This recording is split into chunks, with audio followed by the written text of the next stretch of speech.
കൊല്ലത്ത് റെയിൽവേയുടെ നിയന്ത്രണത്തിലുള്ള ചരിത്ര സ്മാരകമായ ചീന കൊട്ടാരം സംരക്ഷിക്കാൻ അടിയന്തര നടപടി സ്വീകരിക്കും. റെയിൽവേ മന്ത്രിയുമായി കൂടിക്കാഴ്ച നടത്തി നവീകരണ പ്രവർത്തനങ്ങൾ നടത്തുമെന്ന് കേന്ദ്ര മന്ത്രി സുരേഷ് ഗോപി. കേന്ദ്രമന്ത്രിയുടെ നേതൃത്വത്തിൽ കൊട്ടാരം സന്ദർശിച്ച് പരിശോധന നടത്തി.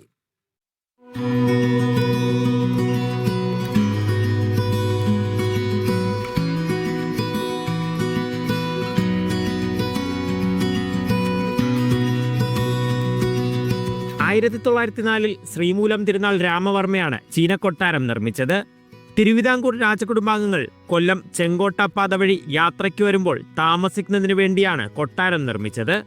1 നൂറ്റാണ്ടിന്റെ പഴക്കമുള്ള കൊട്ടാരത്തിന്റെ അവസ്ഥ ഇന്ന് ദയനീയമാണ്.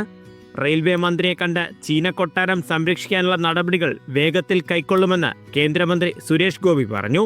പബ്ലിക്കിന് ഒരു വലിയ ഉപയോഗപ്രദമാവുന്ന ഒരു പ്രോപ്പർട്ടിയായിട്ട് റെയിൽവേയുടെ സമ്മാനമായിട്ട് എങ്ങനെ വരാൻ സാധിക്കും എന്നുള്ളത് മിനിസ്റ്ററുമായിട്ട് ഇനി ഇരുന്ന് സംസാരിക്കും. നിലനിൽക്കുന്ന ഒരു സ്ട്രക്ചർ അത് ശക്തമായി നിലനിർത്തുക, അതിൻ്റെ ഉപയോഗം ജനങ്ങൾക്കുണ്ടാവുക. ആദ്യം റെയിൽവേ മിനിസ്റ്ററുടെ ഒരു ഇംഗിതമറിയണം, അദ്ദേഹത്തിന്റെ സമ്മതം വാങ്ങണം. കേന്ദ്ര ടൂറിസം വകുപ്പിന്റെ കൂടി ഇടപെടലിൽ പൊതുജനങ്ങൾക്ക് ഉപയോഗപ്രദമാകുന്ന രീതിയിലാകും നവീകരണം.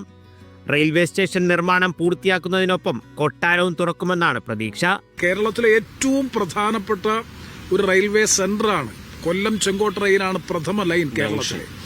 അപ്പോൾ അതുകൊണ്ട് തന്നെ ഇതൊരു റെയിൽവേ മ്യൂസിയമായി ഇത് പരിവർത്തനം ചെയ്യണം എന്നതായിരുന്നു റെയിൽവേയുമായി ബന്ധപ്പെട്ട് മുന്നോട്ട് വെച്ചിട്ടുള്ളത്. ടൂറിസം വകുപ്പിൽ ഉൾപ്പെടുത്തി റെയിൽവേയുമായി സഹകരിച്ചുകൊണ്ട് അത് ഏതാണെന്നുള്ളത് യുക്തിസഹമായി ആലോചിച്ച് വിദഗ്ധരുമായി ആലോചിച്ചതിന് ശേഷം എന്തെങ്കിലും ചെയ്യാൻ കഴിഞ്ഞാൽ തീർച്ചയായും നഗരത്തെ സംബന്ധിച്ചിടത്തോളം വളരെ വളരെ ആശ്വാസകരമായിരിക്കും. സന്ദർശനത്തിൽ ജനപ്രതിനിധികൾക്ക് പുറമെ റെയിൽവേ ഉദ്യോഗസ്ഥരും പങ്കെടുത്തു. മീഡിയ 1 കൊല്ലം.